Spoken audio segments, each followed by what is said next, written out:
Kisah Rasulullah menunaikan ibadah haji.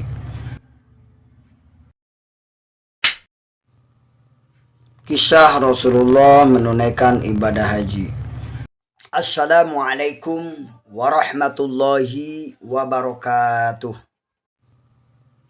Kisah Rasulullah menunaikan ibadah haji. Semoga dengan mendengarkan kisah ini kita akan bertambah cinta kepada Rasulullah. Diawali dari sejarah Ka'bah, tidak bisa dipisahkan Nabi Ibrahim. Bahkan identik dengan beliau dan putranya Ismail. Mereka lah yang mendapatkan mandat langsung dari Allah untuk mendirikan Ka'bah.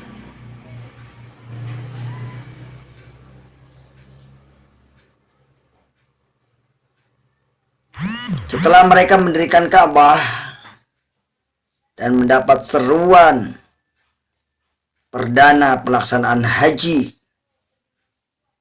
yang ditunjukkan kepada Nabi Ibrahim alaihissalam dan umatnya dengan cara mengelilingi Ka'bah dan melaksanakan serangkaian ibadah di sana.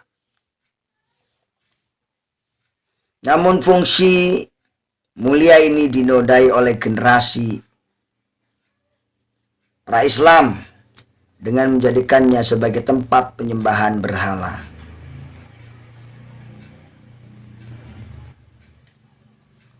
Saudaraku, sudah menjadi kebiasaan orang Arab pada saat itu adalah menyembah berhala, kecuali sebagian kecil penganut agama Yahudi dan Nasrani.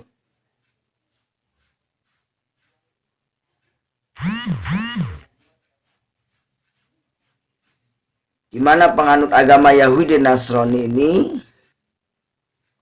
selain menyembah berhala, sebagian mereka menyembah matahari, menyembah bintang dan angin, bahkan kadang-kadang mereka juga menyembah batu-batu kecil dan pohon-pohonan. Mereka tidak mempercayai Tuhan yang Maha Esa.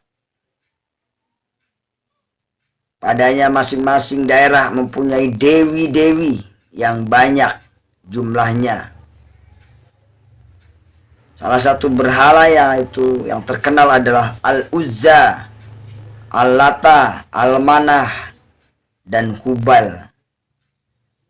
Mereka memuliakan sekali berhala tersebut.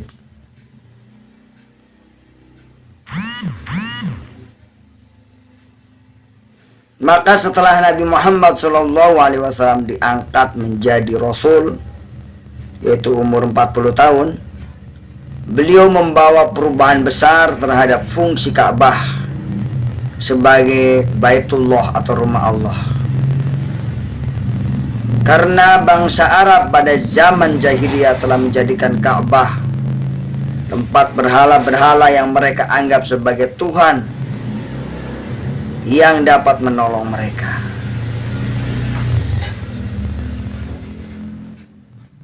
Misi daripada Nabi Muhammad SAW terhadap Ka'bah adalah mengembalikan Ka'bah sebagai tujuan pembangunan, sebagaimana yang dirintis oleh Nabi Ibrahim dan Nabi Ismail, yaitu menjadikan Ka'bah sebagai pusat peribadatan umat Islam.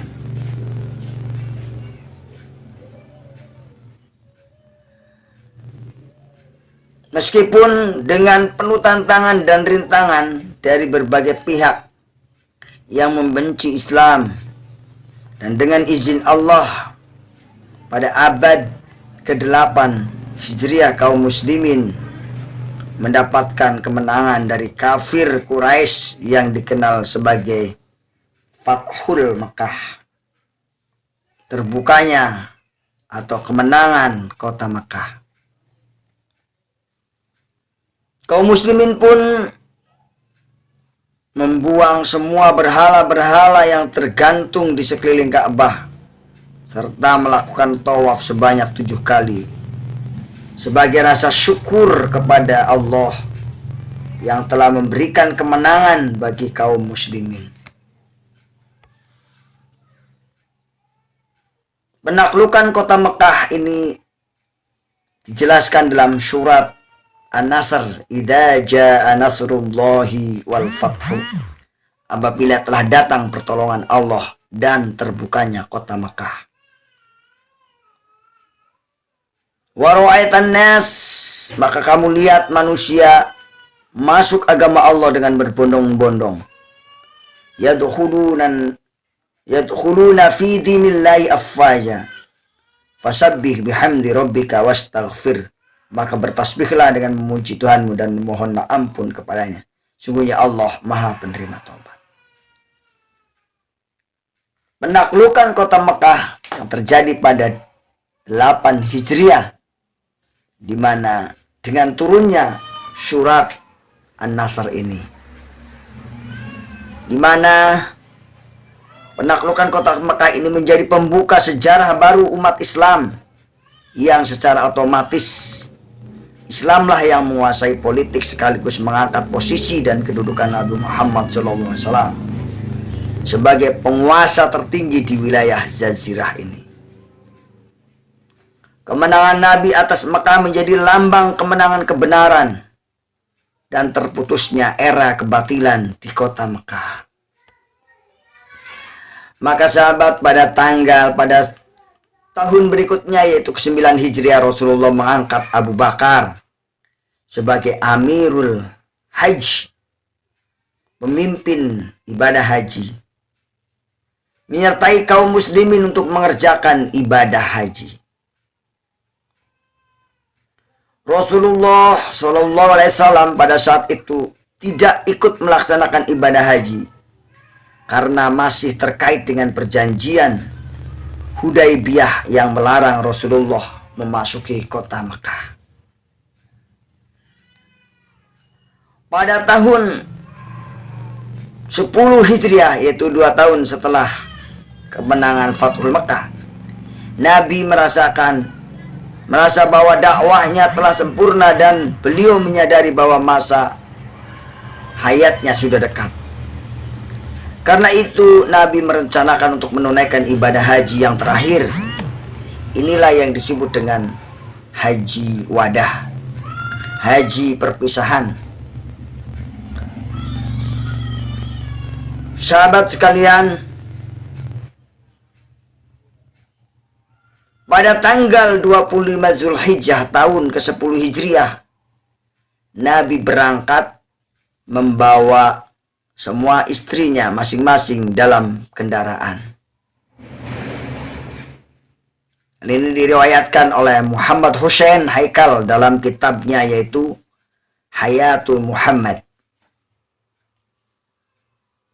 Beliau berangkat dengan diikuti jumlah manusia yang begitu berlimpah. Para penulis sejarah menyebutkan ada 90.000 orang. Dan ada pula yang menyebutkan 114.000 orang. Mereka berangkat di bawah pimpinan Imam Jantung.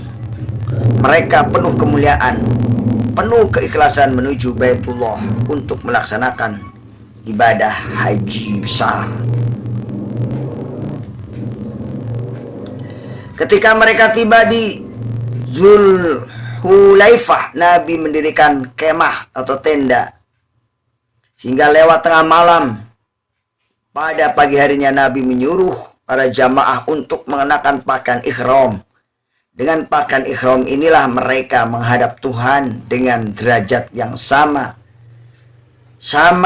bil bertalbiyah yang diikuti oleh kaum muslimin di belakangnya.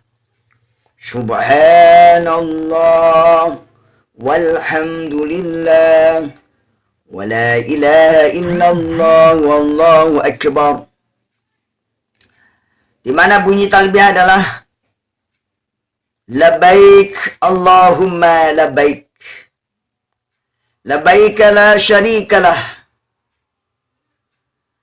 innal hamda wan ni'mata laka wal mulk la syarikalah, labbaik labbaik labbaik. Setelah memasuki kota Mekah, Nabi segera menuju ke Ka'bah untuk melaksanakan tawaf, yaitu mengelilingi Ka'bah sebanyak 7 kali putaran. Lalu Nabi berdoa di Maqam Ibrahim. Nah, nanti kalau kita haji, kita berdoa di Maqam Ibrahim setelah kita melaksanakan tawaf.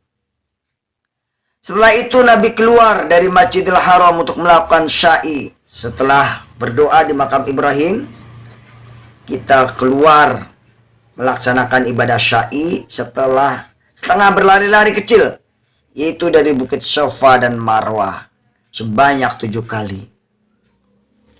Nah, teman-teman sekalian, setelah ibadah sa'i, Nabi Muhammad SAW membebaskan seluruh jamaah haji dari hal-hal yang dilarang selama ibadah haji berlangsung.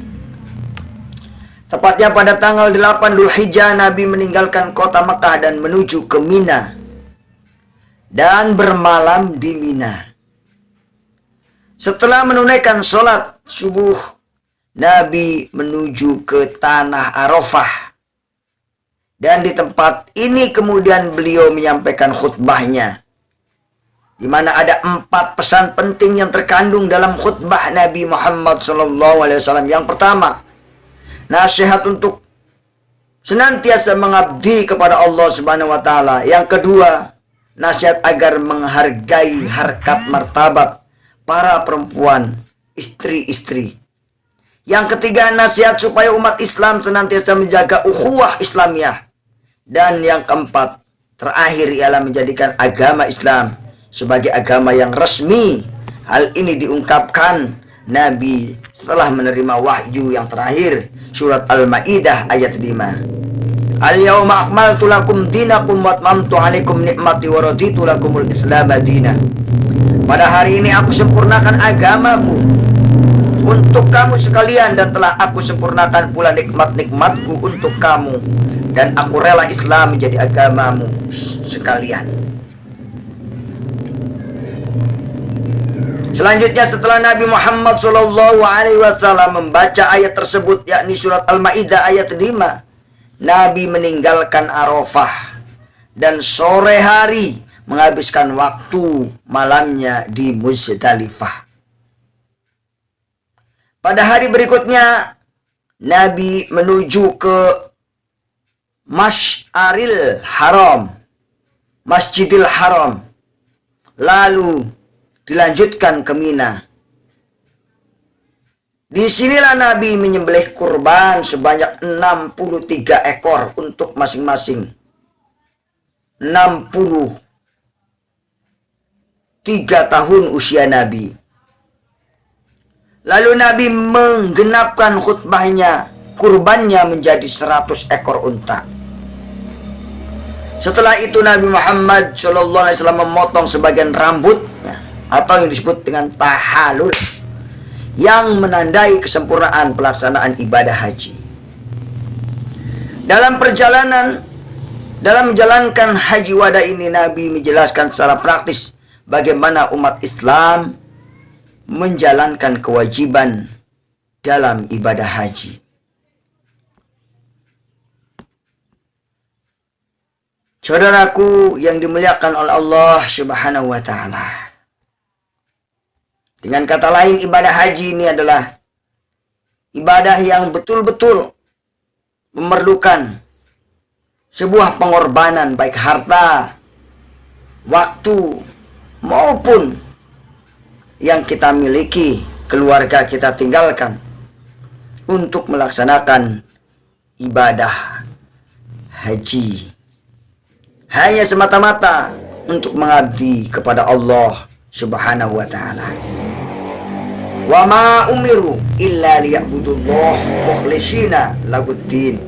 Dan aku tidak perintahkan kepada kalian kecuali untuk menyembah Allah, beribadah kepada Allah. Itulah agama yang lurus. Demikian kisah tentang Nabi Muhammad SAW ketika menunaikan ibadah haji. Semoga Allah mempermudah kita untuk melaksanakan ibadah haji.